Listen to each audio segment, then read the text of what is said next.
किसी भी solar inverter के साथ मैक्सिमम कितने सोलर पैनल लगा सकते हैं? अगर हम ज्यादा सोलर पैनल लगाएं तो क्या होता है, अगर कम लगाएं तो क्या होता है, इसका फायदा क्या है और नुकसान क्या है? तो मैक्सिमम लिमिट को हम रीच आउट कर दें, इससे ज्यादा लगाएं तो फिर क्या होता है और किस तरीके से लगाएं तो हमें कोई नुकसान नहीं होगा। किसी भी इन्वर्टर के साथ सोलर पैनल्स लगाने के लिए आपको सिंपल एक कैलकुलेशन करनी पड़ती है।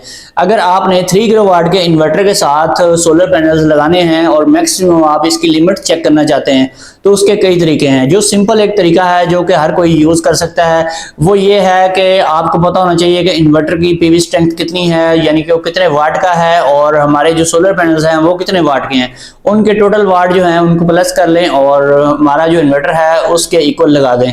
लेकिन सबसे बड़ी प्रॉब्लम यहाँ पर ये आती है कि हमारे जितने भी सोलर पैनल्स मार्केट में अवेलेबल हैं, कोई भी पैनल ऐसा नहीं है जो 100% एफिशिएंसी दे, यानी कि जितने वाट ऊपर लिखे हुए हैं उतने वाट ही जनरेशन भी हमें आउटपुट में दे। तो हमें क्या करना पड़ता है, हमें एक सिंपल सी कैलकुलेशन करनी पड़ेगी जिसकी वजह से आप किसी भी इन्वर्टर की कैलकुलेशन खुद से कर सकते हैं। एक सिंपल तरीका आपको बताता हूं कि जितने भी सोलर पैनल्स हैं वो अप्रॉक्सीमेटली अगर कम से कम पावर भी दें तो 70% लाजमी देते हैं। वैसे तो आजकल जितनी भी लेटेस्ट टेक्नोलॉजी के पैनल्स आ रहे हैं वो आपको 80% या फिर 85% या फिर मिनिमम दें तो 75% तक एफिशिएंसी देते हैं। अगर आपके पास 3 किलोवाट का इन्वर्टर है और आप उसकी कैलकुलेशन करना चाहते हैं तो आपने क्या करना है, जस्ट आपने 3000 जो है उसको आपने मल्टीप्लाई कर देना है 1.5 से, तो ये बन जाएंगे अप्रॉक्सीमेटली 4500। तो फिर इसका जो है आपने डिवाइड कर देना है उसको, आपने अपने जो सोलर पैनल लगाना है, बिल फर्ज आप लगाते हैं 555 वाट या 550 वाट का सोलर पैनल, उससे आपने इस टोटल 4500 को डिवाइड कर देना है तो आपके 8 या 9 सोलर पैनल निकल आएंगे। तो इस कैलकुलेशन के मुताबिक आपने सोलर पैनल लगाने हैं। कैलकुलेशन करने का एक दूसरा मेथड भी है, वो भी बड़ा सिंपल है। अगर एक पैनल है आपके पास 550 वाट का तो आपने उसका 70% फाइंड आउट कर लेना है। 70% फाइंड आउट करेंगे, ये अप्रोक्सीमेटली बन जाएगा कोई 400 वाट, थोड़ा सा ऊपर या नीचे। तो इसको आपने क्या करना है कि आपने इसको मल्टीप्लाई कर देना है 6 पैनल्स या फिर 8 पैनल से। अगर आप 8 पैनल्स यूज कर रहे हैं तो फिर आपने 400 जो आपका निकल आया है उसको आपने 8 से मल्टीप्लाई कर देना है, ये आपके बन गए 3200 वाट्स। तो इसका मतलब है कि आप 3 किलोवाट इन्वर्टर के साथ 8 पैनल इजीली लगा सकते हैं और अगर वो पीक टाइम पे एफिशिएंसी आपको पूरी दे तो आपको 3 किलोवाट पावर लाजमी मिल जाएगी। इलेक्ट्रिकल में एनर्जी की कैलकुलेशन के लिए 3 टर्म्स यूज की जाती हैं, एक है वाट, दूसरे हैं एम्पेयर्स और तीसरे नंबर पे हैं वोल्ट्स। मैक्सिमम कितने सोलर पैनल्स लग सकते हैं, इस कैलकुलेशन के लिए आपने जस्ट वाट को यूज करना है। जब टोटल आपने वाट की कैलकुलेशन के मुताबिक सोलर पैनल्स फाइंड आउट कर लिए कि इतने सोलर पैनल्स लगेंगे, तो जब आपने स्ट्रिंग बनानी है तब आपने वाट की कैलकुलेशन नहीं करनी, वहां पर आपने एम्पेयर्स की कैलकुलेशन भी पहले नहीं करनी। आपके लिए जो मोस्ट इंपॉर्टेंट इसमें चीज है वो वोल्टेज है। आपने वोल्टेज को देखना है कि वोल्टेज कितने हैं हमारे चार्ज कंट्रोलर के। जो आपका कंट्रोलर है या फिर आपका सोलर इन्वर्टर है उसके अंदर जो एमपीपीटी चार्ज कंट्रोलर है या पीडब्ल्यूएम चार्ज कंट्रोलर है उसके वीओसी वोल्टेज कितने हैं। किसी भी इन्वर्टर की राइट साइड के ऊपर जो डाटा शीट होती है स्पेसिफिकेशन की, उसमें ये चीज क्लियरली मेंशन की गई होती है कि आप इसके साथ इतने वोल्टेज की मैक्सिमम सोलर स्ट्रिंग लगा सकते हैं। तो वहां पर आपने देख लेना। आजकल जो मोस्टली सोलर इन्वर्टर्स मार्केट में अवेलेबल हैं, चाहे जिस कंपनी के मर्जी ले लें, वो आमतौर पे 500 वोल्ट डीसी उनकी मैक्सिमम वीओसी होता है। वीओसी का मतलब है voltage open circuit. Open circuit के वोल्टेज बगैर लोड के अगर आप कोई भी स्ट्रिंग बनाते हैं जिसके 500 वोल्ट या इससे कम वोल्टेज है तो वो आपका इन्वर्टर कभी भी डैमेज नहीं होगा।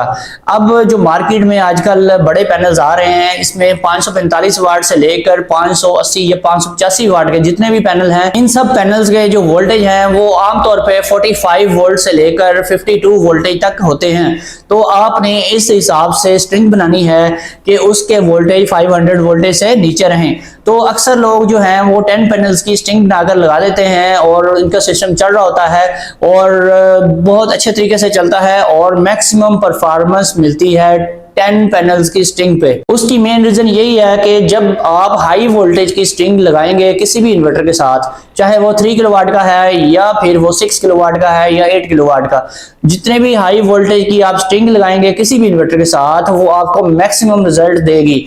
अगर आप उस इन्वर्टर के साथ लो वोल्टेज की स्ट्रिंग लगाते हैं, चाहे आप उसमें पैनल ज्यादा भी कर लेते हैं, तो आपको उतना अच्छा रिजल्ट नहीं मिलेगा जितना हाई वोल्टेज की स्ट्रिंग में मिलता है। हाई वोल्टेज की फार्म में जितनी भी स्ट्रिंग्स आप लगाएंगे उनकी लाइन लॉसेस बहुत कम होंगे और एमपीपीटी की जो अपनी परफॉर्मेंस है वो भी बहुत अच्छी होती है इसके ऊपर, इसलिए वो मैक्सिमम एनर्जी भी क्रिएट कर रहा होता है। इसके अलावा सुबह और शाम के टाइम में आपको अच्छा रिजल्ट भी मिल रहा होता है। अगर आप किसी भी 3 किलोवाट इन्वर्टर से मैक्सिमम परफॉर्मेंस लेना चाहते हैं तो आपको 8 या 9 अदद सोलर पैनल मैक्सिमम लगाने चाहिए ताकि आपको मैक्सिमम पावर पीक टाइम पे मिल सके। अब कुछ लोग ज्यादा पैनल्स भी लगा देते हैं, उसका फायदा क्या है और उसके नुकसानात क्या हैं? सबसे बड़ा जो उसका नुकसान है वो ये है कि आपका बजट आउट हो जाता है, आपके पैसे ज्यादा खर्च होते हैं और आपको पावर उतनी ही मिलनी है जितनी आपके इन्वर्टर की मैक्सिमम लिमिट है। यानी अगर आपका इन्वर्टर 3 किलोवाट का है और उसके साथ आप 8 या 9 अदद सोलर पैनल लगा लेते हैं तो ये बात तो समझ में आती है कि आपका जो इन्वर्टर है वो मैक्सिमम पीक टाइम में काम करेगा, लेकिन ऑफ पीक में आपको उतनी परफॉर्मेंस नहीं मिलती। लेकिन जिन लोगों ने ज्यादा पैनल लगाए होते हैं उनको ऑफ पीक टाइम में भी ज्यादा परफॉर्मेंस मिलती है। पीक टाइम जो होता है किसी भी सोलर सिस्टम का वो 11 बजे से लेकर तकरीबन दोपहर को 2 बजे तक होता है। यही कोई 2.5 से 3 घंटे का पीक टाइम होता है। इसमें कोई भी इन्वर्टर मैक्सिमम आपको रिजल्ट दे सकता है, लेकिन सुबह और शाम के औकात में चूंकि सोलर पावर बहुत कम होती है इसलिए जो ज्यादा पैनल भी लगे होते हैं उनकी भी इतनी पावर आपको ज्यादा नहीं मिल रही होती। लेकिन जिन लोगों ने ज्यादा पैनल लगाए होते हैं, बिलफर्ज आप किसी भी 3 किलोवाट इन्वर्टर के साथ 12, 14, 16 या फिर 18 पैनल लगा देते हैं तो आपको मैक्सिमम रिजल्ट मिलेगा। वो ऐसे मिलेगा कि ऑफ पीक टाइम में अगर नॉर्मली आपको 500 वाट या 1000 वाट मिलने थे तो उस टाइम में आपको डबल पावर मिल रही होगी। उससे आपका सारा दिन जो लोड है वो अच्छे तरीके से चलता रहेगा। लेकिन आपने अगर किसी इन्वर्टर की लिमिट से ज्यादा पैनल लगाने हैं तो उसमें आपने सबसे पहले एक ही चीज मद्देनजर रखनी है, आपने उसकी वोल्टेज लिमिट को क्रॉस नहीं करना। आपने एक स्ट्रिंग अगर 8 पैनल की बनाई है तो दूसरी स्ट्रिंग भी उसके ऊपर सेम टू सेम बनानी है।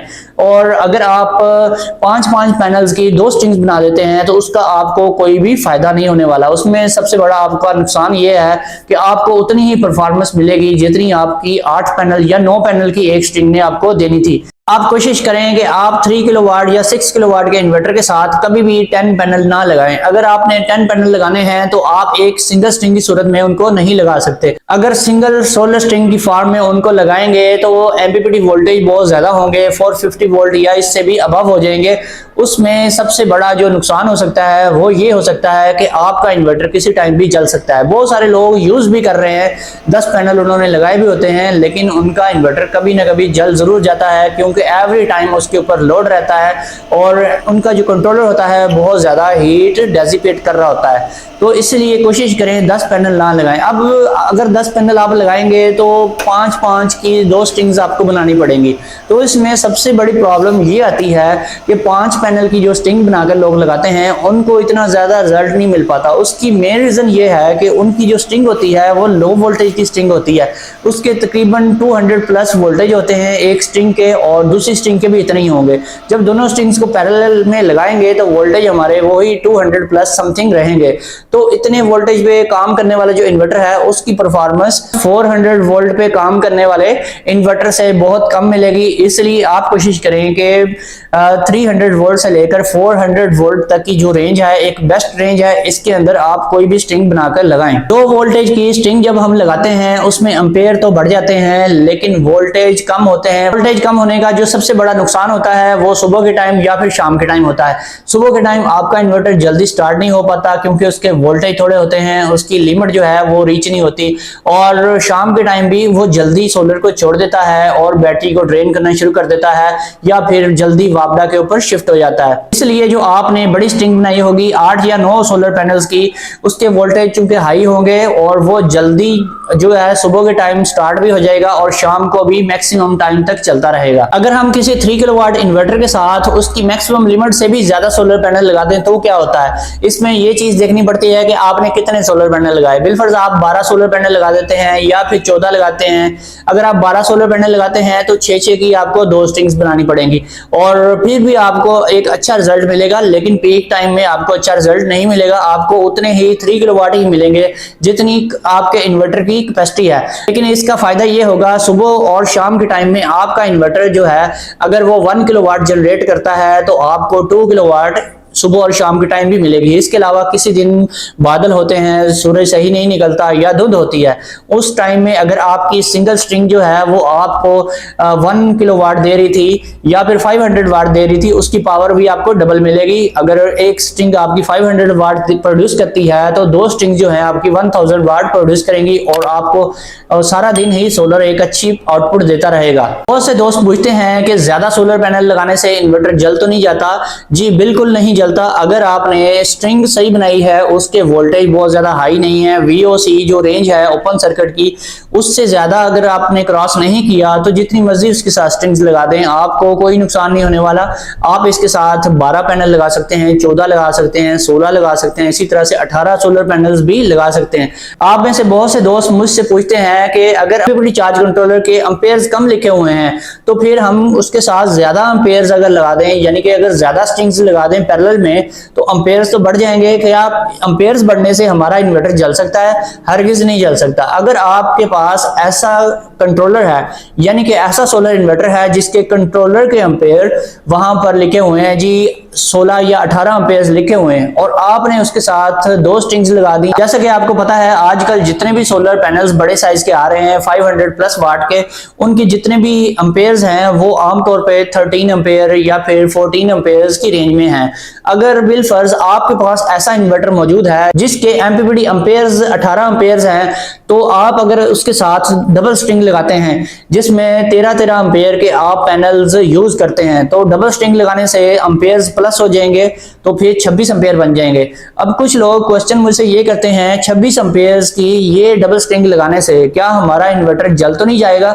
हरगिज नहीं जलेगा। आप इस इन्वर्टर के साथ जितनी मर्जी स्ट्रिंग्स लगा दें, चाहे आप इसके साथ 5 या 10 स्ट्रिंग्स भी लगा दें, आपके इन्वर्टर ने वही आउटपुट देनी है जो उसके ऊपर लिखी हुई है। उसके ऊपर अगर लिखी हुई है 18 एम्पेयर, तो वो 18 एम्पेयर से ऊपर जनरेट ही नहीं करेगा, और एक्स्ट्रा जितने मर्जी एम्पेयर्स दे दें आप उसको, वो लेगा ही नहीं। इस तरह से आपका इन्वर्टर कभी भी नहीं जलता अगर ज्यादा एम्पेयर्स की आप इनपुट कर दें। इसी तरह से अगर आप किसी इन्वर्टर के साथ वाटेज ज्यादा कर देते हैं, यानी कि 3 किलोवाट का इन्वर्टर था, उसके साथ आपने 6 किलोवाट या फिर 12 किलोवाट के सोलर पैनल्स अटैच कर दिए, लेकिन आपने वोल्टेज का ख्याल रखा, ज्यादा वोल्टेज यूज नहीं किए, उसके एमपीपीटी रेंज में रहते हुए ही आपने स्ट्रिंग्स लगाई हैं, जितने मर्जी आपने पैनल लगा दिए हैं, तो आपका इन्वर्टर कभी भी नहीं जलेगा। चाहे उसके एम्पेयर ज्यादा हैं, आपने जो सोलर पैनल्स लगाए हैं, सोलर स्ट्रिंग्स जो लगाई हैं, चाहे उनके वाटेज ज्यादा हैं, फिर भी नहीं जलेगा।